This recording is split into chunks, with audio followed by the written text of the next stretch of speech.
There is a skeleton in northern Iraq that is 40,000 years old, and it tells one of the most important stories in human history. The man it belonged to had a withered arm, a damaged eye socket, injuries so severe that he could not have hunted, could not have gathered food, could not have survived a single day alone in the wild. But he didn't die young. He lived for decades. Someone took care of him. For years. That is the oldest evidence we have of humans asking for help and receiving it. And what happened to the species that forgot how to do that? That is what nobody talks about. Stay with me, because this is not just a story about ancient bones. This is a story about why you are struggling with something right now that you don't have to struggle with alone. For 2 million years, humans survived in small tribes of 20 to 150 people. Every single person had a role. Hunters, gatherers, healers, elders who remembered where the water was during the last drought, firekeepers who knew how to keep a flame alive in the rain. Nobody did everything alone. It was physically impossible. If you were hurt, the tribe fed you. If you didn't know how to track a particular animal, you asked the person who did. If your child was sick, you went to the healer. Asking for help wasn't weakness. It was the entire system. It was how the species survived. And here is something remarkable. Scientists believe that one of the main reasons Homo sapiens outlasted the Neanderthals was not because we were stronger or smarter. It was because we were better at cooperation. Neanderthals lived in smaller, more isolated groups.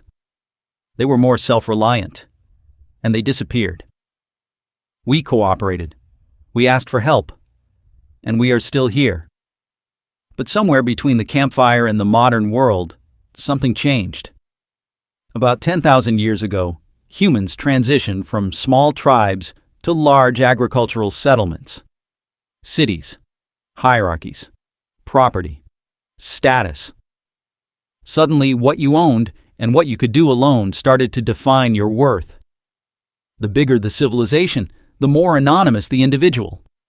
And the more anonymous you become, the harder it is to ask for help. Because now asking means admitting to a stranger, or worse, a rival, that you cannot do something alone. And that feeling, that resistance you feel when you need help but don't ask for it? Psychologists have a name for it. It is called ego threat. The brain interprets asking for help as a direct threat to your sense of competence.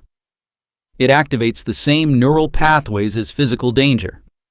Your mind genuinely treats, "I don't know how to do this," as something to hide, to defend against, as if someone is about to attack you.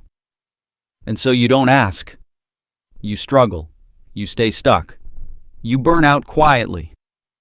All to protect an image of self-sufficiency that ancient humans would find completely bizarre. Because here is what the research actually shows.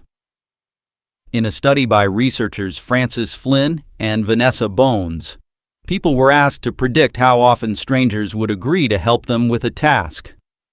And then they went out and asked. People predicted that roughly half would say yes. The actual number? Nearly double. We are dramatically wrong about how willing people are to help us. Our brain predicts rejection far more often than it actually happens. And there is more. Research on vulnerability shows something that completely flips our instincts. People who ask for help are not perceived as weaker or less competent. They are perceived as more trustworthy, more self-aware, more capable of genuine connection. The thing your brain is trying to hide is actually the thing that makes people trust you more. Ancient humans knew this instinctively. The most respected hunter in the tribe was not the one who pretended to know everything. It was the one who went to the elders before a hunt and said, "I have never tracked this animal. Tell me what you know." That was not weakness. That was survival intelligence. And there is a cost, a real, measurable cost, to refusing it. Chronic self-reliance, refusing to ask for help, refusing to admit when you are struggling, is linked to higher stress, faster burnout, worse physical health outcomes, and worse performance on the very tasks you are trying to do alone. The research is consistent. Isolation does not make you stronger. It makes you slower, more stressed, and less effective. There is even a connection to a well-documented psychology phenomenon. The people who know the least about something are the most confident they don't need help with it. And the people who are genuinely skilled, they are almost always the ones asking the most questions. The smartest people in any field ask for help constantly. Not because they are weak, because they understand what ancient hunters understood 50,000 years ago. Nobody survives alone, and nobody should have to. So here's the question this skeleton in Iraq is asking you. The man with the withered arm, cared for by his tribe for decades. What are you carrying right now that you don't have to carry alone? Not the things you could theoretically outsource. The real things. The project you are stuck on and too proud to ask for guidance. The problem in your relationship you are hoping will fix itself. The health concern you haven't mentioned to anyone. The skill gap at work you are quietly panicking about. Whatever it is, your brain has convinced you that asking makes you look weak. Ancient humans would look at you and see someone choosing to die alone in the wild when there is a warm fire 20 feet away. You don't have to earn the right to ask for help. You never did. That man with the withered arm didn't earn it either. Someone just helped him. Because that is what humans do when they remember how. The lone wolf is a myth. It always was. The tribe is the strategy. The tribe always was. And the first step back to the tribe is the same step it has always been. Just ask.